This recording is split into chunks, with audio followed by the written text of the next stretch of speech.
प्यारे बच्चों, आज की इस वर्चुअल कक्षा में आप सभी लोगों का स्वागत है। हम लोग आज पूर्ण प्रतियोगिता में कीमत निर्धारण एवं फर्म का संतुलन के बारे में अध्ययन करेंगे। देखिए, बाजार कई तरह के होते हैं, जैसे कि पूर्ण प्रतियोगिता, पूर्ण प्रतियोगी वाला बाजार, अपूर्ण प्रतियोगी वाला बाजार, एकाधिकार, द्वाधिकार और अल्पाधिकार। आज हमें यह अध्ययन करना है कि आखिर पूर्ण प्रतियोगिता में कीमत निर्धारण किस प्रकार से होता है और इसके अंतर्गत एक फर्म किस प्रकार से अपने लाभ को अधिकतम करती है। आप जानते हैं साथियों कि प्रत्येक फर्म का उद्देश्य अपने लाभ को अधिकतम करना होता है और एक फर्म तभी लाभ अर्जन करेगी जबकि वह संतुलन में हो। आखिर पूर्ण प्रतियोगिता है क्या, यह कब पाई जाती है? जॉन रॉबिन्सन ने इस बारे में बतलाया है कि पूर्ण प्रतियोगिता तब पाई जाती है जब प्रत्येक उत्पादक के उत्पादन के लिए मांग पूर्णतया लोचदार होती है। अभी इस बारे में हम डिस्कस करेंगे कि मांग पूर्णतया लोचदार से मतलब क्या है। इसका अर्थ है कि प्रथम विक्रेताओं की संख्या अधिक होनी चाहिए या होती है, जिससे कि किसी एक विक्रेता का उत्पादन उस वस्तु के कुल उत्पादन का एक बहुत ही थोड़ा भाग होता है। मतलब क्या है कि यदि दो चार विक्रेता यहां वहां चले भी जाएं तो वस्तु की पूर्ति में अंतर नहीं आने पाए। साथ ही सभी क्रेता प्रतियोगी विक्रेताओं के बीच चुनाव करने की दृष्टि से समान होते हैं, जिससे कि बाजार पूर्ण हो जाता है। मतलब क्या है? जॉन रॉबिन्सन ने जो बतलाया कि मांग पूर्णतया लोचदार हो, पूर्णतया लोचदार है।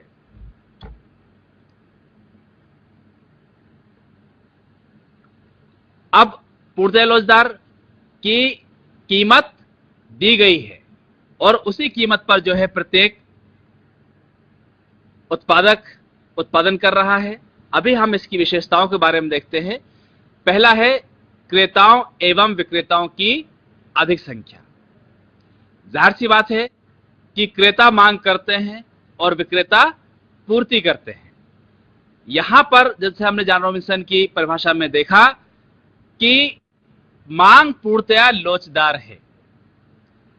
यहां पर विक्रेता जो है यह उत्पादन को प्रभावित नहीं कर पाते हैं, ये पूर्ति को प्रभावित नहीं कर पाते हैं। पूर्ति जितनी भी है उसमें से एक बहुत छोटा सा अंश किसी भी विक्रेता के पास होता है। तो पूर्ति जबकि स्थिर है एक तरीके से, या पूर्ति जितनी चाहिए उतनी ही पूर्ति हो रही है मार्केट में, इसलिए जो है कीमत स्टैटिक रहती है बिल्कुल। दूसरी विशेषता है समरूपीय वस्तु।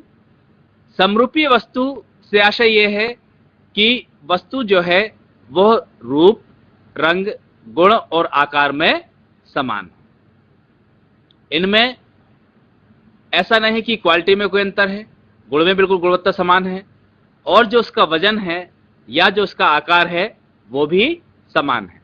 तो समरूपीय वस्तु से मतलब क्या हुआ कि वस्तु रूप, रंग, गुण और आकार इन सब में समान होनी चाहिए। फिर फर्मों का स्वतंत्र प्रवेश एवं बहिर्गमन। फर्म के ऊपर कोई रोक टोक नहीं है, ना कोई बंदिश है कि आपको यही उत्पादन करना ही है। तो पूर्ण प्रतियोगी बाजार की तीसरी विशेषता यह है कि प्रत्येक फर्म पूर्णतया स्वतंत्र है इस बात के लिए कि वो उत्पादन करे या उत्पादन से बाहर हो जाए। साथ ही साथ यदि कोई नई फर्म एंटर करना चाहती है तो वो इस उद्योग में एंटर कर सकती है। तीसरी बात, बाजार का पूर्ण ज्ञान। क्रेता और विक्रेता को बाजार का पूर्ण ज्ञान होता है। भाई, यदि पूर्ण ज्ञान उपभोक्ता को नहीं होगा तो क्रेता अलग अलग कीमतों पर वस्तुओं का विक्रय कर सकते हैं।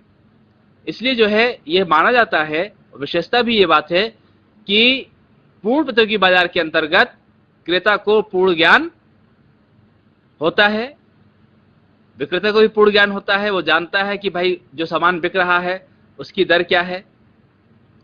यही वजह है कि वो कीमत को ना कम कर पाता है और ना ही अधिक कर पाता है।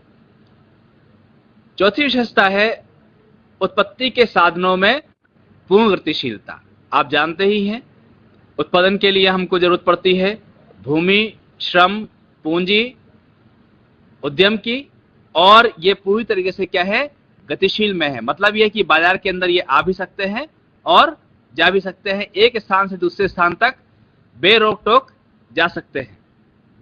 यातायात लागत का ना होना, ये विशेषता इस कारण है कि यदि कोई व्यक्ति, कोई उत्पादक, कोई विक्रेता यदि यातायात लागत देने लगेगा तो वस्तु की कीमतों में अंतर आ जाएगा। इसलिए क्योंकि वस्तु की कीमत समान है। ये आगे हम देखेंगे कि क्या फर्म जो होती हैं वो प्राइस टेकर होती हैं, ये हम आगे चल के देखेंगे। फिलहाल ये विशेषता है कि इसमें यातायात लागत बिल्कुल भी नहीं होती है। अब पूर्ण प्रतियोगी बाजार में कीमत निर्धारण किस प्रकार हो, तो इस बारे में दो विचार थे। पहला, एडम स्मिथ, डेविड रिकार्डो, वो ये मानते थे कि किसी वस्तु की कीमत उसकी उत्पादन लागत द्वारा निर्धारित होती है। अब आप बताइए कि अगर हमने सिर्फ उत्पादन लागत को ही देख लिया तो फिर मांग वाली जैसी चीज तो कोई रहेगी नहीं। अगर यही बात होती तो किसी वस्तु की लागत कम होने पर भी उसकी कीमत बहुत ज्यादा क्यों होती, और कई बार कई वस्तुओं की लागत अधिक होती है फिर भी तुलनात्मक रूप से उनकी कीमतें कम होती हैं। जेवंस वॉलरस ने कहा कि भाई कीमत निर्धारण जो होगा उसके पीछे वजह होगी मांग, उस वस्तु की उपयोगिता। इनका यह मानना है कि जितनी अधिक उपयोगिता होगी उस वस्तु की मांग भी उतनी ही अधिक होगी। लेकिन मार्शल आए, उन्होंने इन दोनों ही चीजों का अध्ययन किया और कहा कि जिस प्रकार से हम इस बात पर विवाद कर सकते हैं कि वह कैंची का ऊपर वाला फलक है अथवा नीचे वाला जिसने कि एक कागज के टुकड़े को काटा है, उसी प्रकार इस बात पर विवाद हो सकता है कि कीमत को उपयोगिता निर्धारित करती है या उत्पादन लागत। प्यारे बच्चों, मार्शल का यह कहना है कि देखो भाई, हम कागज का एक टुकड़ा काट रहे हैं, तो आप मुझे बताइए कि कागज का टुकड़ा कौन काट रहा है, ऊपर वाला फलक, ऊपर वाला ब्लेड या नीचे वाला ब्लेड। हम ये बिल्कुल भी नहीं बतला सकते हैं कि कागज के टुकड़े को किस फलक ने काटा है। इसी प्रकार से हम बिल्कुल इस बात को मान लें कि जिस प्रकार से कागज के टुकड़े को काटने के लिए दोनों फलकों की आवश्यकता होती है, उसी प्रकार से किसी भी वस्तु की कीमत निर्धारण करने के लिए उसकी उपयोगिता और उसकी उत्पादन लागत अर्थात मांग और पूर्ति दोनों की ही आवश्यकता होती है। आखिर वस्तु की मांग है क्या? वस्तु की मांग उपभोक्ताओं द्वारा की जाती है। ये एक मांग सूची बनती है कि उपभोक्ता किस कीमत पर किसी वस्तु की कितनी मात्रा क्रय करेगा। अब वो क्रय क्यों करेगा? उस वस्तु की उपयोगिता या सीमांत उपयोगिता उपभोक्ताओं के लिए कितनी महत्वपूर्ण है। साथ ही ये जो मांग है इस पे जो किस पर निर्भर करेगी? मांग के नियम पर। किसी भी वस्तु की मांग उस वस्तु के मांग के नियम जो है मांग के नियम पर निर्भर करती है और इसी से नियंत्रित भी होती है। आप सभी जानते हैं, पढ़ भी चुके होंगे आप लोग क्लास में, कि किसी वस्तु की कीमत में वृद्धि होने पर उसकी मांग में कमी होती है तथा कीमत में कमी होने पर मांग में वृद्धि होती है। इसका अर्थ क्या है कि कीमत और मांग में विपरीत ऋणात्मक फलनात्मक संबंध होता है। विपरीत ऋणात्मक फलनात्मक संबंध होता है। हम इसको एक टेबल के जरिए देख सकते हैं कि जब कीमत 2 रुपया है तब वस्तु की मांग 10 इकाई के बराबर है। कीमत जब बढ़कर 3 रुपए हो जाती है तो वस्तु की मांग घटकर 8 इकाई के बराबर हो जाती है। इसी प्रकार से जैसे जैसे कीमत बढ़ती है 4, 5, 6 होती है, वैसे वैसे वस्तु की मांग गिरकर 5, 3 और 1 इकाई के बराबर हो जाती है। तो प्यारे बच्चों, आप देख रहे हैं कि जैसे जैसे कीमत में वृद्धि हो रही है वैसे वैसे मांग में कमी हो रही है। आप इसको एक रेखाचित्र के माध्यम से भी देख सकते हैं कि जब कीमत ओपी है तब वस्तु की मांग ओक्यू है। कीमत गिरकर, जैसे हमने डैश लाइन से शो किया है, ओपी से ओपी1 हो जाती है तो मांग बढ़कर ओक्यू से ओक्यू1 हो जाती है। इस प्रकार हम देखते हैं चित्र भी इस बात को स्पष्ट करता है कि कीमत गिरने पर मांग में वृद्धि हुई। वस्तु की पूर्ति, किसी वस्तु की जो पूर्ति है वो उसकी उत्पादन लागत पर तो निर्भर करती ही है, साथ ही यह पूर्ति के नियम से नियंत्रित होती है। यदि कीमत में वृद्धि होती है तो उत्पादकों के लाभ में वृद्धि होती है। लाभ में वृद्धि को देखकर नए उत्पादक भी उस उद्योग में एंटर करते हैं, साथ ही साथ जो पुराने उत्पादक हैं वो और भी अधिक उत्पादन करने लगते हैं, जिससे पूर्ति में वृद्धि हो जाती है। कीमत में कमी होने पर लाभ में कमी होती है, जिससे कि नए उत्पादक उस उद्योग में आने में अपने आप को थोड़ा सा संकोच महसूस करते हैं, साथ ही साथ जो पुराने उत्पादक हैं वो उसमें उत्पादन जो है और भी कम कर देते हैं। हम इस तालिका के माध्यम से देख सकते हैं कि जब वस्तु की कीमत 2 रुपए है तब वस्तु की पूर्ति 1 इकाई के बराबर है। कीमत बढ़कर 3 रुपए होने पर वस्तु की पूर्ति बढ़कर 4 हो जाती है।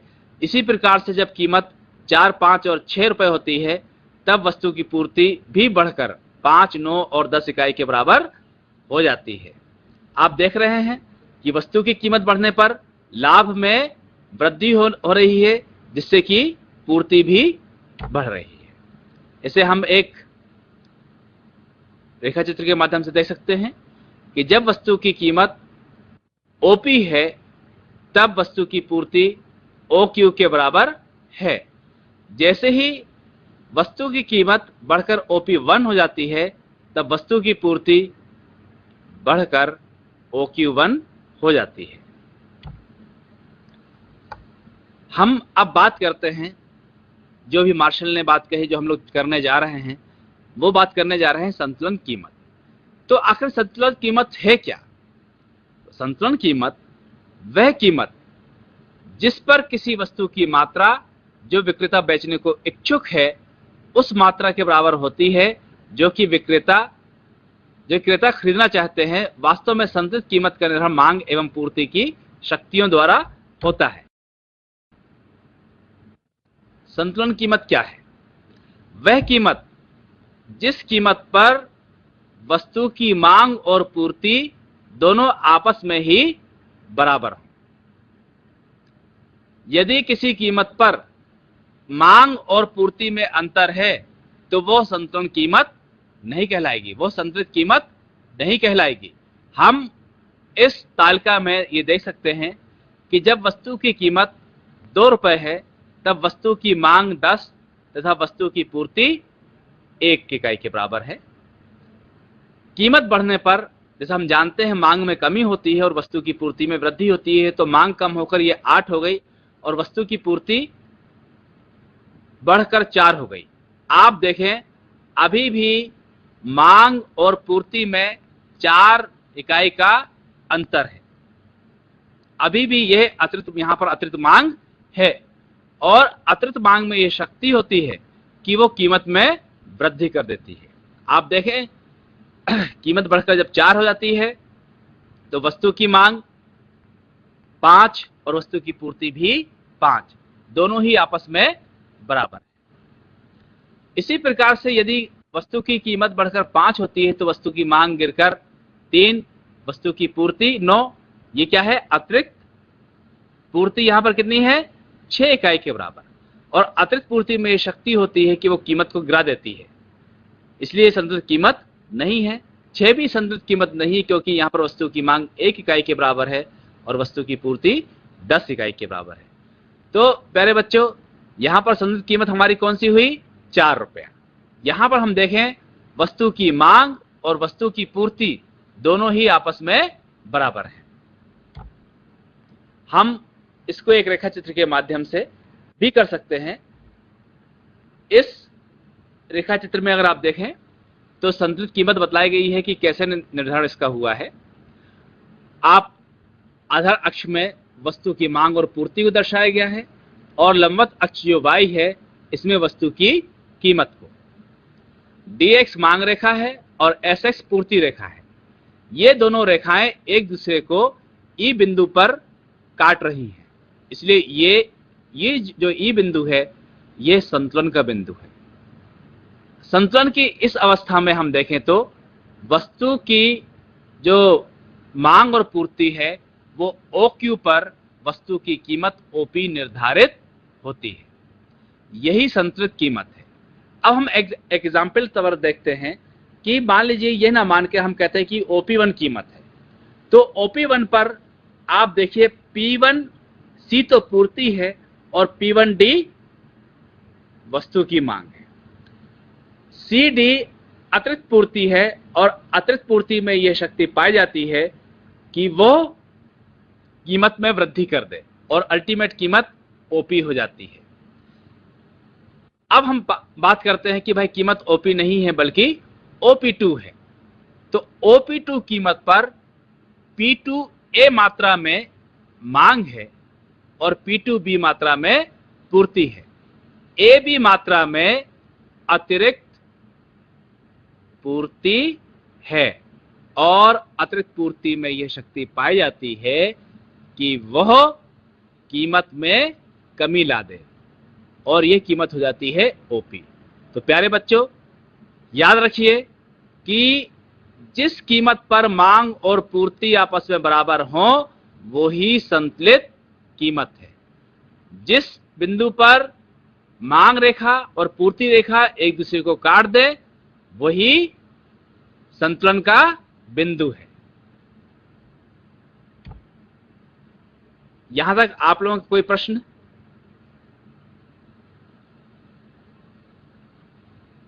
ये एक पार्ट है क्योंकि आगे जो हम पढ़ाने जा रहे हैं आपको उसमें जरूरी है कि यहां तक जो बातें हमने की हैं वो हमको समझ में आ जाए। आप लोगों को एक प्रश्न हो तो आमंत्रित है इस वक्त।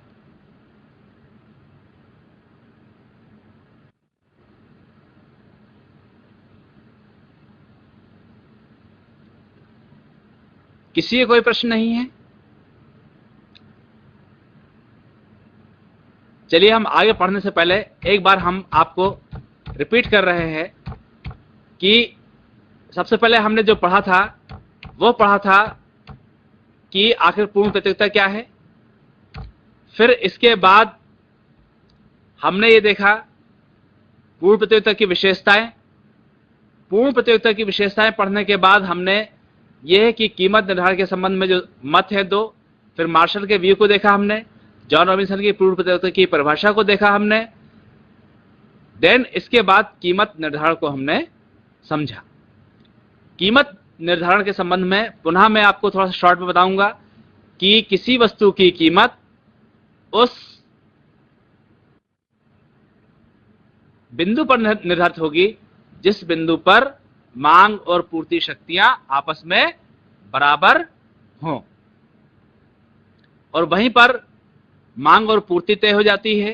साथ ही साथ कितनी कीमत होगी इस बात का भी वहीं पर निर्णय हो जाता है। अब हम ये देखते हैं कि पूर्ण प्रतियोगिता में एक फर्म किस प्रकार से संतुलन प्राप्त करती है।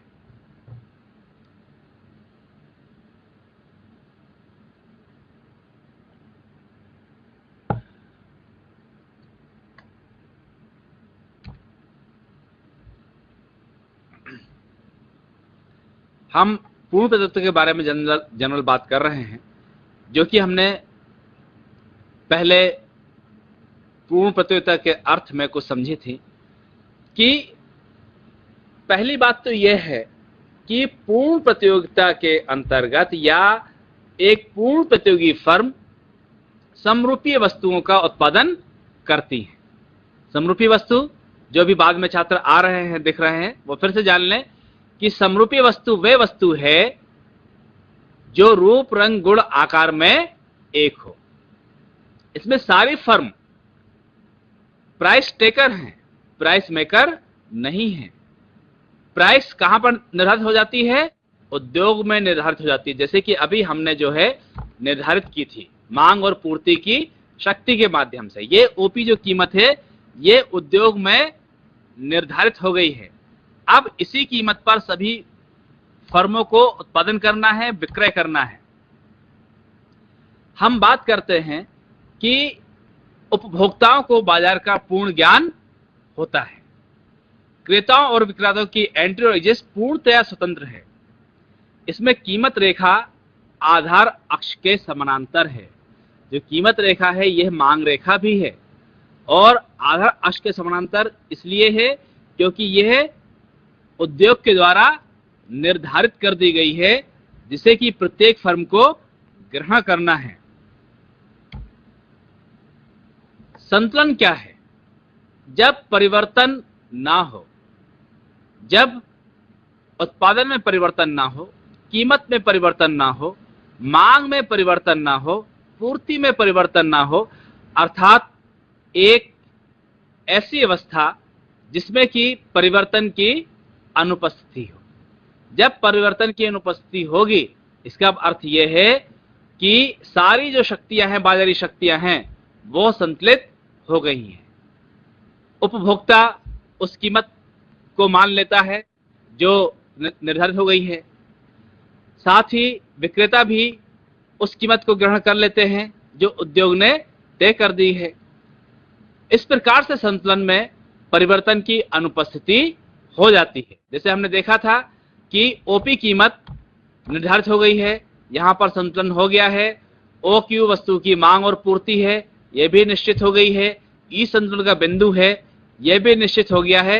यहीं पर संतुलन है, यहां पर कोई परिवर्तन नहीं होगा। यदि परिवर्तन होता है तो वह अस्थायी होगा। इसमें हम देखें संतुलन के लिए दो आवश्यक उपकरण हैं खासतौर से। एक है लागत वक्र और दूसरा है आगम वक्र। यह हम देखें कि जो लागत वक्र हैं यह कहीं ना कहीं यू आकार के हैं। आखिर लागत वक्र यू आकार के क्यों होते हैं? लागत वक्र यू आकार के होने के पीछे कारण क्या है? इसका मुख्य कारण यह है कि इस पे लागत के 3 नियम क्रियाशील होते हैं। लागत ह्रास नियम, लागत स्थिर नियम और लागत वृद्धि नियम। फिर से जान लीजिए कि इस पे 3 नियम क्रियाशील होते हैं। लागत ह्रास नियम, लागत स्थिर नियम और लागत वृद्धि नियम। इसमें एमसी वक्र, एसी वक्र को, marginal cost curve, average cost curve को बाएं नीचे से काटता हुआ दाएं ऊपर की ओर निकलता है। आगम वक्र, आगम वक्र में जो होते हैं यह आधार अक्ष के समानांतर होते हैं, अर्थात AR बराबर MR की स्थिति होती है। इसका कारण क्या है? AR कीमत जो है कीमत को शो करता है और ये जो रेखा है ये बतलाती है कि इसके अंतर्गत एक फर्म, पूर्ण प्रतियोगिता के अंतर्गत एक फर्म कीमत ग्रहण करने वाली होती है। इसलिए जो है ये कीमत ऑलरेडी उद्योग से ले ली गई है। आखिर जैसे कि एक पूर्ण प्रतियोगिता में क्या शर्त थी? पूर्ण प्रतियोगिता में संतुलन की शर्त थी कि जिस बिंदु पर वस्तु की मांग और पूर्ति बराबर होंगी वहीं संतुलन होगा। ऐसे ही एक पूर्ण प्रतियोगी फर्म के लिए संतुलन कहां पर होगा? जहां पर उसकी सीमांत आगम और सीमांत लागत अर्थात मार्जिनल रेवेन्यू और मार्जिनल कॉस्ट आपस में बराबर हों। साथ ही सीमांत लागत वक्र सीमांत आगम रेखा को बाएं नीचे से काटता हुआ दाएं ऊपर की ओर निकल जाए, यह शर्त है। इसके पीछे कारण क्या है हम अगले चित्र में देखते हैं कि यहां पर हम देखें तो सीमांत लागत वक्र सीमांत आगम रेखा को ए और बिंदु पर काट रहा है। अब ओपी कीमत है, लाभ कुछ भी हो सकता है। हम अभी यहां से एक मोटे तौर पर मान लें कि 2 रुपए एक वस्तु पर हो रहा है और OQ1 मात्रा में अभी उसने जो है उत्पादन की मात्रा का जो है विक्रय किया है। यहां पर मान लीजिए 100 क्वांटिटी अगर हम क्वांटिटी के तौर पर देखें तो उसको कुल जो 200 रुपए का लाभ हुआ, लेकिन इस कीमत पर वो संतुलन प्राप्त नहीं करेगा। ए बिंदु पर वो संतुलन प्राप्त नहीं करेगा। क्यों? क्योंकि वो बिक्री कर सकता है, क्योंकि उसकी सीमांत लागत अभी उसको लाभ दे रही है। तो वो OQ तक उत्पादन की मात्रा का विक्रय करेगा और वह बी बिंदु पर संतुलन प्राप्त करेगा। क्योंकि बी बिंदु पर संतुलन की शर्तें आप देखें दोनों ही पूरी हो रही हैं। यहां पर MR MC दोनों बराबर हैं। MC वक्र MR रेखा को बाएं नीचे से काटता हुआ दाएं ऊपर की ओर निकल रहा है।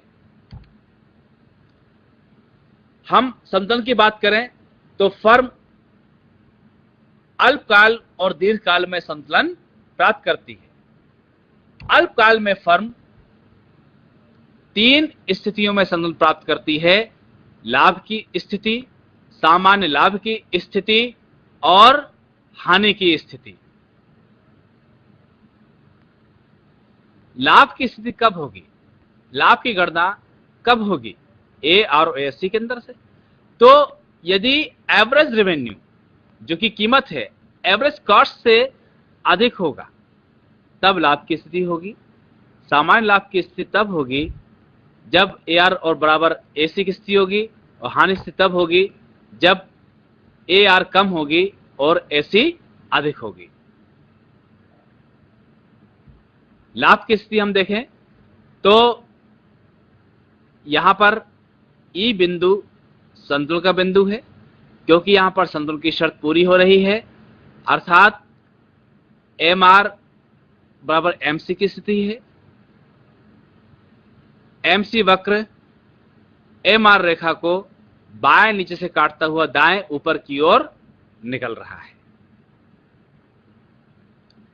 संतुलन की इस अवस्था में OQ मात्रा में उत्पादन की मात्रा या विक्रय की मात्रा निर्धारित होती है। कीमत OP है, यह हम जानते ही हैं। कीमत OP है, यह जो है उद्योग के द्वारा दी गई है। अब हम लाभ की गणना करें तो AC जो कर्व है ये K बिंदु पर देखें तो Q के मात्रा में क्या है? एवरेज कॉस्ट है, और QE या EQ मात्रा में कीमत है। OP बराबर EQ। हम देखें तो प्रति इकाई फर्म को जो लाभ हो रहा है वो E के मात्रा में, और उसे कुल लाभ हो रहा है PEKM।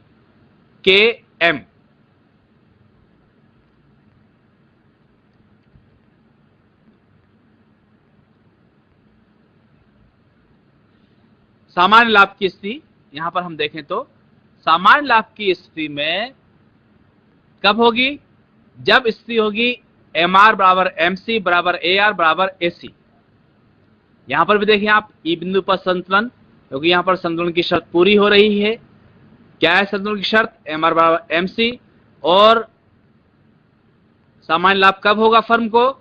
जब उसका औसत आगम उसकी औसत लागत के बराबर हो जाए। आप देखें OP कीमत पर यहां पर फर्म ने जो है OQ मात्रा में उत्पादन किया है। यह एक बहुत ही महत्वपूर्ण चित्र को मैं चाहूंगा कि आप लोग गौर से समझें कि हानि की स्थिति कब आती है? जब एवरेज कॉस्ट अधिक हो और एवरेज रेवेन्यू कम हो। E बिंदु पर संतुलन वही जो मैंने अभी बात बताई थी आपसे कि संतुलन यहाँ पर क्यों है, एमआर बराबर एमसी और एमसी वक्र एमआर रेखा को बाएं नीचे से काटता हुआ दाएं ऊपर की ओर जा रहा है। संतुलन की इस अवस्था में ओपी कीमत पर ओक्यू मात्रा में उत्पादन निर्धारित होता है। अब आप देखें एसी जो है वो है क्यू के और कीमत है क्यू ई, तो प्रति इकाई हानि कितनी हो रही है, ई के, और कुल हानि हो रही है पीई के एम क्षेत्रफल के बराबर। प्यारे बच्चों, यहां पर हम आपको दिखा रहे हैं एक एबीसी कर्व भी। यह है average variable cost, average variable cost, औसत परिवर्तनशील लागत। अब आप ये जरूर कहेंगे कि जब हानि हो रही है तो फर्म उत्पादन क्यों कर रही है। फर्म हानि होने पर भी अल्पकाल में उत्पादन जारी रखती है यदि फर्म को औसत परिवर्तनशील लागत से और कम, जहां पर है कीमत ना मिले बल्कि इतना तो कम से कम उसका निकलता ही रहे। मतलब फिर समझिए आप कि जो औसत परिवर्तनशील लागत है एक फर्म की वो अभी यहां पर निकल रही है। क्यों, ओपी अधिक है, लेकिन यदि औसत परिवर्तनशील लागत भी मिलना बंद हो जाए तो फर्म उत्पादन बंद कर देगी। एक बार फिर समझें कि ई बिंदु पर संतुलन है, देख लीजिए आप, ओपी संतुलित कीमत है, ओक्यू उत्पादन मात्रा है, ई के प्रति इकाई लाभ है, प्रति इकाई हानि है, और कुल हानि है पीई के एम। फर्म हानि की स्थिति में भी उत्पादन जारी रखे हुए है क्योंकि उसको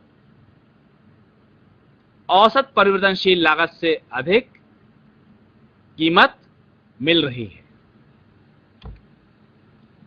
दीर्घकाल में फर्म का संतुलन, दीर्घकाल में इतना अधिक समय होता है कि फर्म को यदि हानि हो रही है तो फर्म उस उद्योग को छोड़कर चली जाएगी, और यदि फर्म को लाभ हो रहा है तो नई फर्म उस उद्योग में एंटर कर जाएंगे। इसका अर्थ क्या है भाई, लाभ हो रहा है, जब लाभ कब होता है, जब कीमत अधिक हो और लागत कम हो, लेकिन और पूर्ति भी तुलनात्मक रूप में कम ही है। अब जब नई फर्म इस लाभ को देखकर आ जाएंगी इस उद्योग में तो क्या होगा, पूर्ति बढ़ जाएगी, और जब पूर्ति, आप जानते हैं कि पूर्ति में शक्ति पाई जाती है कि वो कीमत में कमी ला देती है। आज मार्केट में टमाटर 20 रुपए किलो, 30 रुपए किलो बिक रहा है। आज से एक महीने के अंदर अंदर यही टमाटर 10 रुपए किलो में बिकेगा। क्यों बिकेगा, क्योंकि टमाटर की पूर्ति बढ़ जाएगी, और टमाटर की पूर्ति बढ़ने से टमाटर की कीमतें गिर जाएंगी। तो पूर्ण प्रतियोगिता में जब ये देखा जाता है कि दीर्घकाल में कि लाभ हो रहा है तो नई फर्मों की उसमें एंट्री हो जाती है और वो वस्तु की पूर्ति को बढ़ा देती है, तो कीमत धीरे धीरे कहां पर आती है, सामान्य बिल्कुल स्थिति में आ जाती है। इसी प्रकार से यदि उद्योग में फर्मों को हानि हो रही होती है तो अनेक फर्म जो कि लॉन्ग टाइम तक नहीं टिक सकती हैं वो उत्पादन को बंद कर देती हैं। उत्पादन को बंद करने से पूर्ति कम हो जाती है, और पूर्ति जब कम हो जाएगी तो कीमत अपने आप ही बढ़ जाएगी। इसलिए दीर्घकाल में पूर्ण प्रतियोगी फर्म को केवल सामान्य लाभ ही होता है, इसको ना हानि होती है ना ही अतिरिक्त लाभ होता है। अल्पकाल में एक फर्म को हानि क्यों होती है, क्योंकि पूर्ति बढ़ गई है या किसी कारण से मांग गिर गई है, अतिरिक्त पूर्ति की स्थिति है, अतिरिक्त उत्पादन की स्थिति है, इसलिए कीमत गिर जाएगी। सामान्य लाभ कब होगा, जबकि ए आर बराबर ए सी रहेगी, मतलब जितनी मांग है उतनी ही पूर्ति चल रही है। लाभ की स्थिति कब होगी? जबकि ज्यादा पूर्ति यहां पर अभी नहीं है, तो जाहिर सी बात है कीमत ऊपर रहेगी लागत से।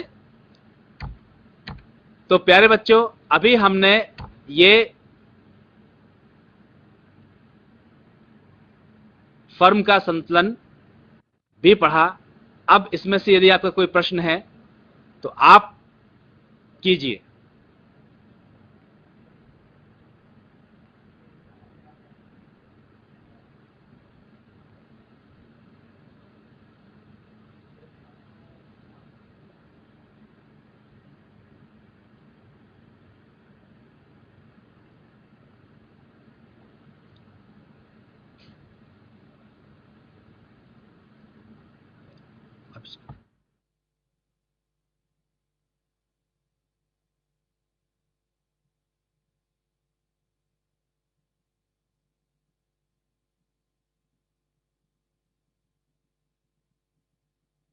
हाँ जी, टिमरनी, हरदा, यहाँ के बच्चे तो बहुत होशियार होते हैं भाई।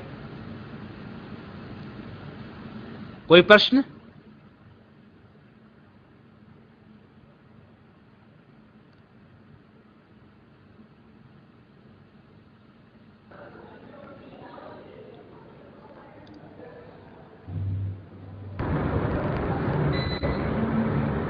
पीजी भिंड,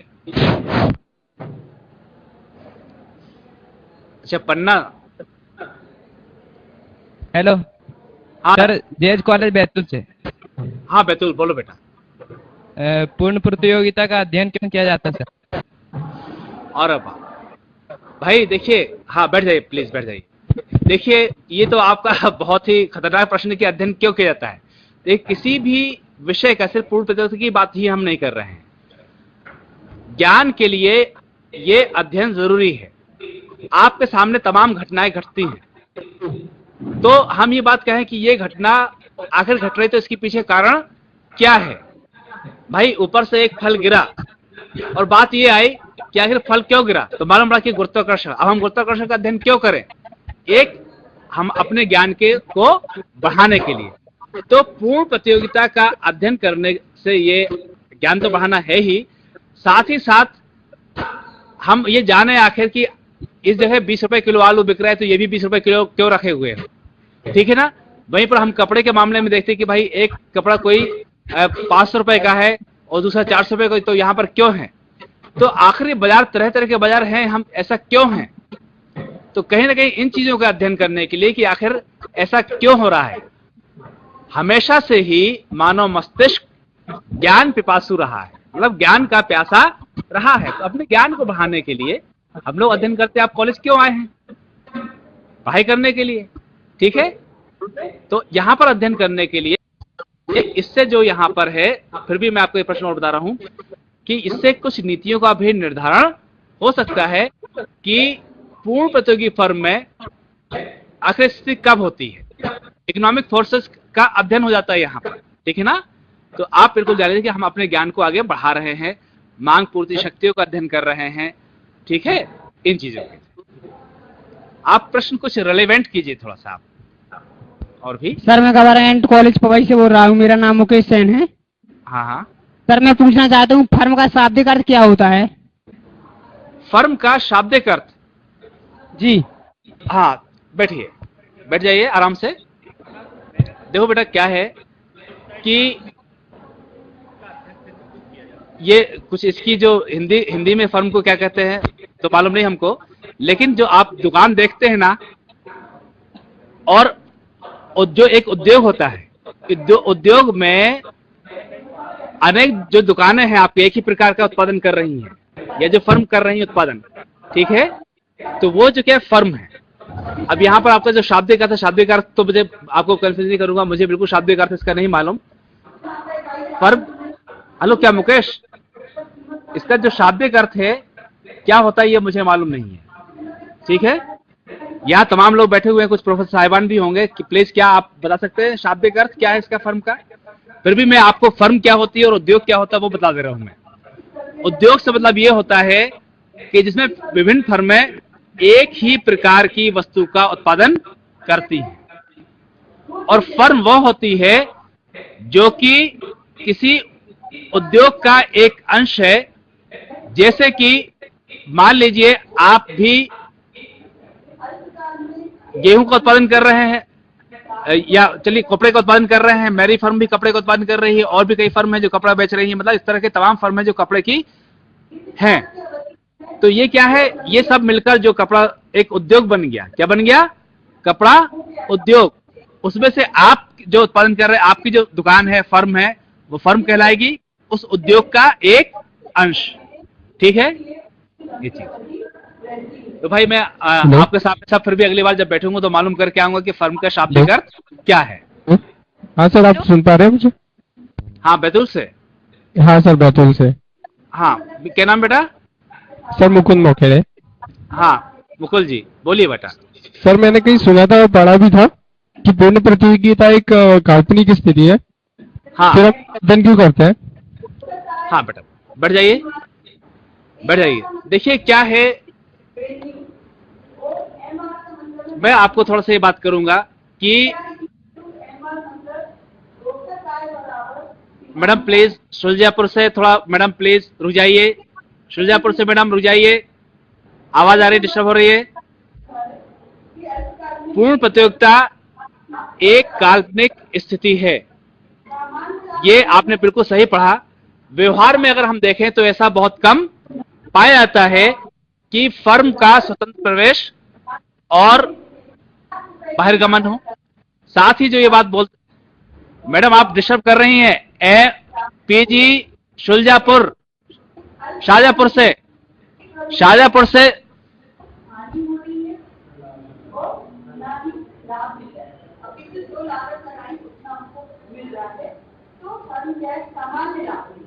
भाई डिस्टर्ब बहुत हो रहा है शाहजहांपुर से। हाँ, उसको डिलीट।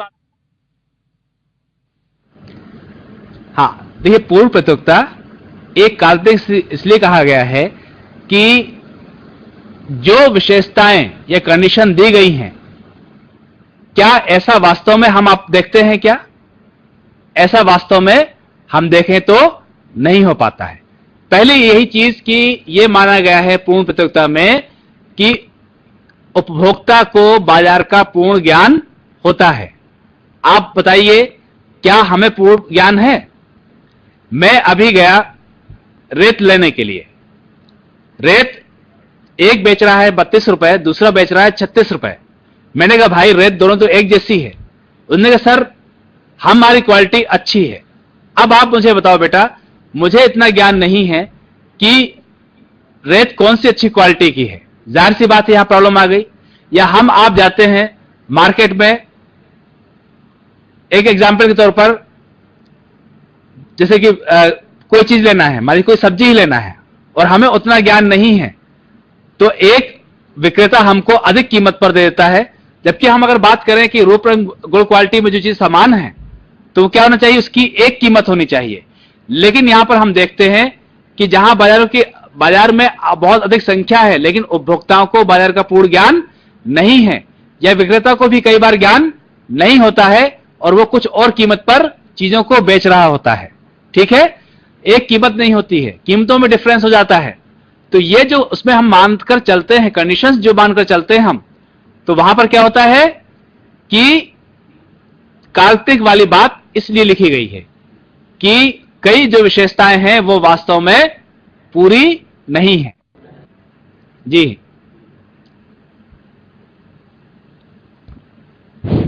हेलो हेलो हेलो जी बोलिए।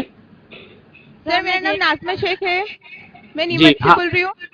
हाँ बोलो मेरा बेटा। प्रश्न ये है, पूर्ण प्रतियोगी बाजार का अध्ययन किया जाता है तो उसमें अल्पकाल और दीर्घकाल की अवधि में क्यों बांटा गया है? और अच्छा। जब कोई फर्म दीर्घकाल की अवधि में अपना फर्म बंद कर सकती है तो अल्पकाल की अवधि में क्यों नहीं? हाँ बैठिए बैठिए, बैठो बेटा। देखो बेटा नाज़मा, क्या है कि अभी आपने शायद अभी पढ़ा नहीं होगा समय तत्व, अल्पकाल और दीर्घकाल, साथ ही अति अल्पकाल भी पढ़ेंगे आप। ये है क्या? ये कैलेंडर टाइम नहीं है, ये वो टाइम है जिसके अंदर एक फर्म अपनी पूर्ति को समायोजित करती है उस समय के अनुकूल। ठीक, अल्प का पहला प्रश्न था आपका कि अल्पकाल और दीर्घकाल में क्यों बांटा गया है। अल्पकाल ये एक समय है, अल्पकाल में फर्म के पास इतना समय नहीं होता है कि वह मांग के अनुरूप अपनी पूर्ति को समायोजित कर ले। इस कारण से अल्पकाल में फर्म को अतिरिक्त लाभ, सामान्य लाभ और हानि की स्थिति का सामना करना पड़ता है। आपने कहा एक प्रश्न कि अल्पकाल में आखिर एक फर्म उत्पादन बंद क्यों नहीं कर सकती जबकि वो दीर्घकाल में बंद कर देती है। अल्पकाल में ही तो बंद होता है, तभी तो वो दीर्घकाल में जाती है। अल्पकाल में फर्म के पास समय ही नहीं है। मैं आपसे बात कर रहा हूं कि आपके पास एक उद्योग है जिसमें आप रेडीमेड गारमेंट्स का उत्पादन करती हैं। अब मान लीजिए आपने उत्पादन कर लिया 1000 इकाइयों का और मांग है 700 इकाई की। अब आप शॉर्ट टर्म में क्या करेंगे? कुछ नहीं कर सकते हैं। अगर आपकी औसत परिवर्तनशील लागत निकल रही है तो आप इस कार्य को जारी रखेंगे कि भाई चलो दीर्घकाल में हमको फायदा हो जाएगा। लेकिन अगर दीर्घकाल में भी फायदा नहीं हुआ तो आप क्या करेंगे? अपने उत्पादन को बंद कर देंगे। यह जो उत्पादन है, आपका जो उत्पादन है, यह मांग की कुल पूर्ति में एक अंश होता है। धीरे धीरे जब क्यों आपका 300 चीजें क्यों नहीं बिकी? क्योंकि उसकी मांग नहीं थी। लेकिन यदि उसकी भी मांग हो जाती तो आप अपने उत्पादन को बंद नहीं करते। इस प्रकार से और भी कई लोग बंद कर देंगे तो दीर्घकाल में केवल फिर सामान्य लाभ ही होगा। दीर्घकाल में फर्म के पास या उद्योग के पास इतना समय होता है कि वो मांग के अनुरूप अपने पूर्ति को नियंत्रित कर लेती है, समायोजित कर लेती है। नेक्स्ट। सर, मैं गवर्नमेंट कॉलेज पवई से बोल रहा हूँ। मेरा नाम मुकेश सेन है। सर, मैं कीमत और मूल्य में अंतर पूछना चाहता हूँ। Sir, hello hello hello. Sir, मैं गवर्नमेंट कॉलेज पवई से मुकेश कुमार सेन बोल रहा हूँ। हाँ हाँ, बोलो बेटा बोलो। कीमत और मूल्य में शाब्दिक अर्थ क्या होता है, कीमत और मूल्य का? अच्छा भाई, चलिए ठीक है, बैठिए, बैठ जाइए। अब मुकेश भाई क्या है, किताबों में तो कीमत और मूल्य कई जगह लिखा होता है, लेकिन व्यक्तिगत तौर से अपने टीचर से कंफर्म कर लेना इस चीज को, आप सभी लोग, ठीक है ना। व्यक्तिगत तौर से मैं कीमत और मूल्य में अंतर समझता हूं। व्यक्तिगत तौर से बोल रहा हूं मैं, किताब में कई जगह मूल्य लिखा है, कई जगह कीमत लिखा है, ठीक है। इंग्लिश में कीमत को बोलते हैं प्राइस और मूल्य को कहते हैं हम वैल्यू, ठीक। ये जो पेन जिससे आप लिख रहे हैं, इस पेन की कीमत 10 रुपए है। मुद्रा में हम माप रहे हैं इसको, ये कितने रुपए का है? 10 रुपए का। तो ये तो हो गई कीमत। अब मैं ये कहूं कि भाई मुझे सीसी तैयार करना है, जिसके लिए मुझे 15 पेज चाहिए। आपको ही चाहिए 15 पेज। मैंने कहा ठीक है, मेरे पास 15 पेज है, ये 15 पेज लीजिए और जो आपका ये पेन है ये मुझे आप दे दीजिए। तो आपकी पेन का मूल्य कितना हुआ? 15 पेज के बराबर, ठीक है। ये जो आप घड़ी पहने हैं, आप 300 रुपए की घड़ी पहने हैं, ये कीमत है इसकी 300 रुपीज। मैंने कहा भाई ऐसा है कि आपने कहा ये आपकी कीमत मुझे बहुत अच्छी लग रही है आपकी घड़ी, आप मुझे ये घड़ी दे दीजिए। मैं इस घड़ी के बदले में आपको 300 रुपए नहीं दूंगा, बल्कि इसके बदले में आपको मैं अपनी अंगूठी देने को तैयार हूं। तो आपकी इस घड़ी का जो मूल्य है मेरी इस अंगूठी के बराबर है, ठीक है। Next. Hello hello sir. Sir मैं हाँ बेटा, आवाज आ रही है, आप बोलिए, कहाँ से बोल रही हैं? आरडी कॉलेज मंडला से बोल रही हूँ सर। हाँ बोलिए बेटे। सर, आगम और लागत में क्या अंतर है? अरे भैया, किसमें क्या अंतर? चलिए खैर कोई बात नहीं। बेटे, आप उद्यमी बनना चाहती हैं? अभी थोड़ी देर में आपको उद्यमिता में एक बहुत शानदार लेक्चर होने वाला है, तो बताइए क्या आप उद्यमी बनना चाहती हैं? जी किसी सर। चीज का, हाँ बेटा, किसी चीज का क्या उत्पादन करेंगे आप? किस चीज का उत्पादन करेंगे आप? सर मैं चलिए मान लीजिए आप कॉस्मेटिक इंडस्ट्री लगाती हैं, ठीक है? जी सर। तो अब क्या है, आप जब लगाएंगे तो आपको उत्पादन करने के लिए कुछ साधनों को इकट्ठा करना पड़ेगा, जैसे भूमि, श्रम, पूंजी, और आप खुद उद्यमी हैं, ठीक? अब इसमें क्या होगा, आपके पास से रुपया उस उद्योग में लगाया जाएगा, ठीक है? आप उत्पादन करेंगे, उसके बाद क्या करेंगे, उसको विक्रय करेंगे। तो किसी वस्तु के बनाने में जो हम पैसा लगा रहे हैं वो क्या है, लागत है, और उस वस्तु को बेचने पर जो हमको प्राप्त हो रहा है वो आगम है, ठीक? लागत भी 3 तरह की होती है, आगम भी 3 तरह के होते हैं। क्या है, कुल आगम, सीमांत आगम, औसत आगम। और लागत में कुल लागत, सीमांत लागत और औसत लागत, ठीक बेटा? तो जो जिस कीमत पर हम बेचेंगे या जो हम जब विक्रय करते हैं वो क्या है, हमारा आगम है, रिवेन्यू है, और जो हम उस वस्तु के उत्पादन में लगाते हैं वो हमारी लागत है। और कोई प्रश्न?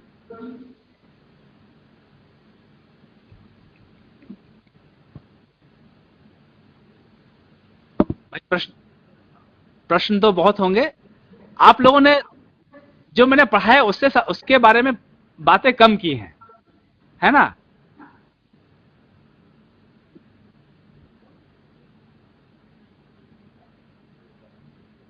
चलिए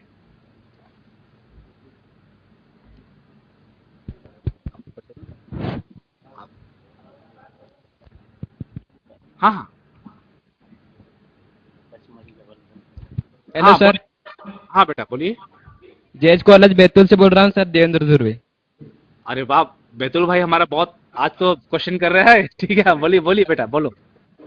सर, एक फर्म को सबसे अधिक लाभ किस स्थिति में होता है? भाई अभी हम लोगों ने पढ़ा था ना, जब फर्म को अधिक लाभ तभी होगा जब उसका एवरेज रेवेन्यू, जो कि कीमत भी है, उसकी एवरेज कॉस्ट से अधिक हो, ठीक है ना? कीमत अधिक हो, लागत कम हो, औसत आगम अधिक हो, औसत लागत कम हो, तब तक उसको लाभ अधिक होता रहेगा। जी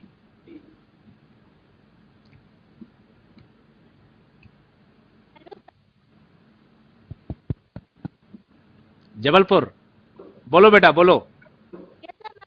से बोल रही हूँ।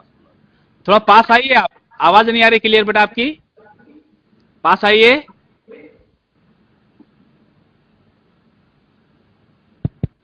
हेलो सर, आवाज आ रही है? हाँ आ रही है बेटा, आ रही।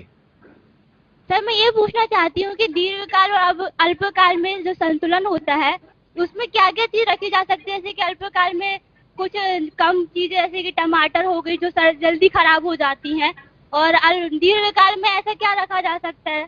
ऐसा कुछ डिफरेंसेस है? देखो बेटा, क्या है कि कभी मौका मिला तो मैं समय तक तो पढ़ाऊंगा इसमें, बैठ जाइए पहले तो, आप बैठ जाइए, है ना?